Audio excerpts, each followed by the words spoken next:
Let's talk about the greatest villain in My Hero Academia. No, it's not Overhaul. No, it's not Shigaraki. No, it's not All for One. The greatest villain in My Hero Academia is Studio Bones. But to Bones, more importantly to the animators, thank you for all the hard work that you are doing. I appreciate you guys. This is no shot at you guys at all.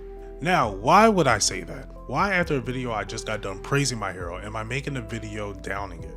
This weekend was Jump Fiesta, an event where Shonen Jump talks about their series, animes coming out, video games coming out, pretty much big announcements like that. And what was shown there was the My Hero Academia Season 7 trailer. And the most noticeable thing in that trailer was the sky.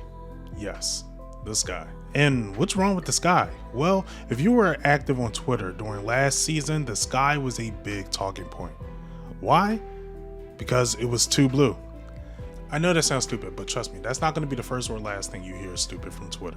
Nor is it going to be the stupidest thing you hear in the anime community. Now, from my point of view, this has nothing to do with the sky at all. I mean, it is part of it, but to me, the issue is the anime not matching the tone of what's going on in the series. There is absolutely nothing wrong with the sky being blue. It's the same sky we saw in Season 1 and the same sky we see now. The problem is the presentation and not the animation. My Hero is a very hopeful story, and I expect bright colors like this. But as we continue on with the series, they add much darker tones. And sometimes those darker tones aren't being matched with the presentation. Animation wise, we've seen Bones, and when I say Bones, I mean the animators. They have done a spectacular job setting the atmosphere for a lot of animes. We have Mob Psycho, Skate the Infinity, and many more. When it comes to presentation, we know they have it in them. In the trailer, we got in the scene of a very big fight coming up, and we got a sneak peek of that at the end of Season 6. The sneak peek and the trailer are two completely different tones. Now mind you, Stars and Stripes did leave America very early in the morning, so by the time she gets to Japan, it will most likely be this bright. Let's take the war in the previous season for example. This event leveled cities and brought destruction all around, but there was not a hint of dust, smoke, fire, or anything in the air.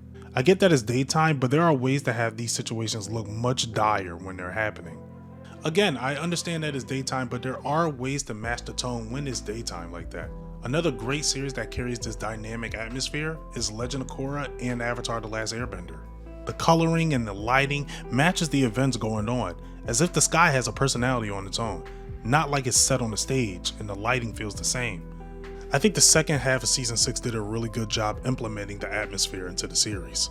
The villain her arc was very dreary. It was almost like the world was in an apocalyptic state. I'm not saying My Hero has never done this before. Hell, the openings and endings are exactly what we're looking for in terms of art tone. There have been many moments in My Hero where I've seen the atmosphere matches the tone, and it makes a world of a difference. Now, I still love the series. I'll still be watching the anime.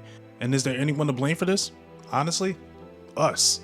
The majority of the blame belongs to us, the viewers, the fans. We gotten so used to quality of weekly being movie level, and our expectations have blown out the water. But when it comes to this small thing as matching the atmosphere, simple things can be done. A little color grading here or a little bit different lighting here can make a world of a difference. I'm not an animator by any means, but it might be a lot harder than we're actually giving them credit for. But if this is the potential last season of My Hero Academia, I want to see them go off and give their best. Now, if you're new here, my name is Yuno, and now you know. If you enjoyed this video at any point, leaving a like would be appreciated. If you want to see more videos like this, more discussion videos, or manga reactions of My Hero Academia, or even anime reactions, I might do them because the Jujutsu Kaisen anime reactions have been going well. Be sure to subscribe to the channel and check that out when it comes out. I also have a top chapters of My Hero Academia of 2023 coming out early, probably in the top of the year. So be sure to check that out. And until then, you know where to find you know.